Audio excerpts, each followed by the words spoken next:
o giant freshwater prawn ay isa sa mga pangunahing uri ng hipon na inaalagaan sa tubig tabang. Sa Pilipinas, ito ay nakilala bilang isang alternatibong mapagkukunan ng kabuhayan na may mataas na halaga sa merkado.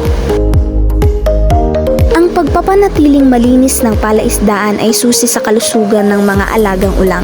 Kailangang regular na alisin ang mga damong tubig gaya ng hydrilla dahil ito ay maaaring makasagabal sa paggalaw at paghinga ng ulang. Ang labis na damo ay nagdudulot ng pagbagsak ng oxygen level sa tubig kaya't kinakailangang kontrolin upang mapanatiling maayos ang kondisyon ng palaisdaan. Isa sa pinakamahalagang aspeto ng pag-aalaga ng ulang ay ang regular na water quality monitoring. Dito sinusukat ng mga pangunahing parameter gaya ng temperature, pH at dissolved oxygen.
Matapos linisin ang palaisdaan, isinasagawa ang fertilization o paglalagay ng pataba upang mapalago ang natural na pagkain ng ulang gaya ng plankton.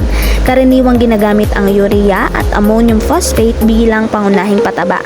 Ang tamang sukat ng pataba ay nakatutulong sa pagdami ng likas na pagkain na nagiging susi sa mabilis at malusog na paglaki ng ulang.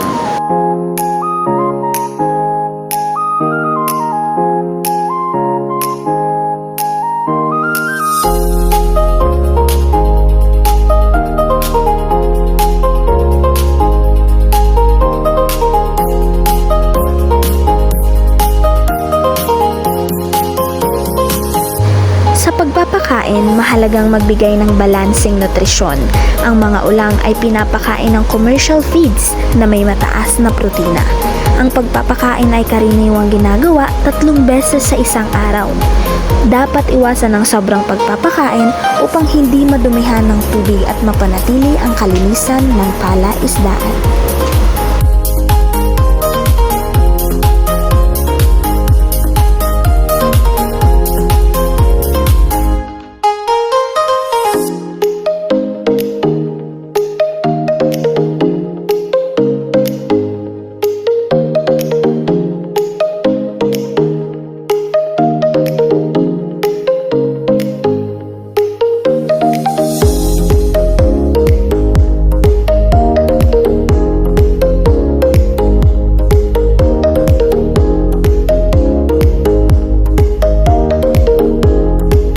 Mahalagang maisagawa ng maayos ang Artemia hatching dahil ito ang nagbibigay ng sapat at mataas na kalidad ng live feed para sa hipon.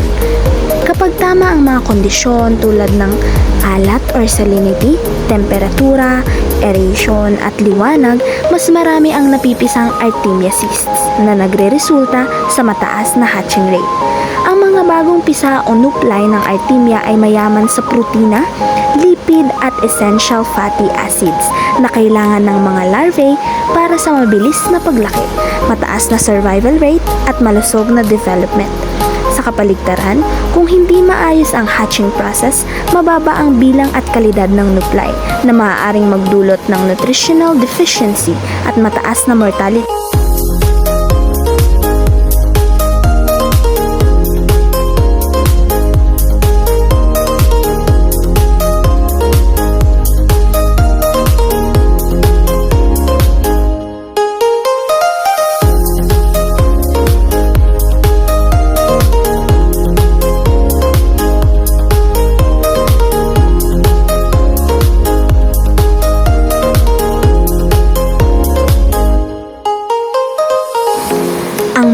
maayos na Artemia hatching ay mahalagang bahagi ng matagumpay na larval rearing dahil nakatutulong ito sa sustainable at produktibong aquaculture production.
Sa yugto ng larval rearing, ang mga bagong pisana, ulang ay pinapakain ng Artemia at iba pang microfeeds upang suportahan ang kanilang mabilis na paglaki.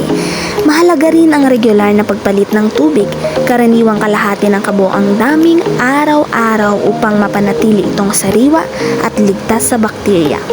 Ang maayos na kalidad ng tubig ay nagbibigay ng mataas na survival rate at nagtitiyak ng malusog na post-larvae na handang ilipat sa grow-out ponds.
Matagumpay na pag-aalaga ng ulang ay hindi lamang nakabatay sa swerte kundi sa kaalaman, disiplina at malasakit sa kalikasan. Sa wastong pangangasiwa, ang simpleng palaisdaan ay maaaring maging daan tungo sa masaganang kabuhayan at seguridad sa pagkain ng bansa.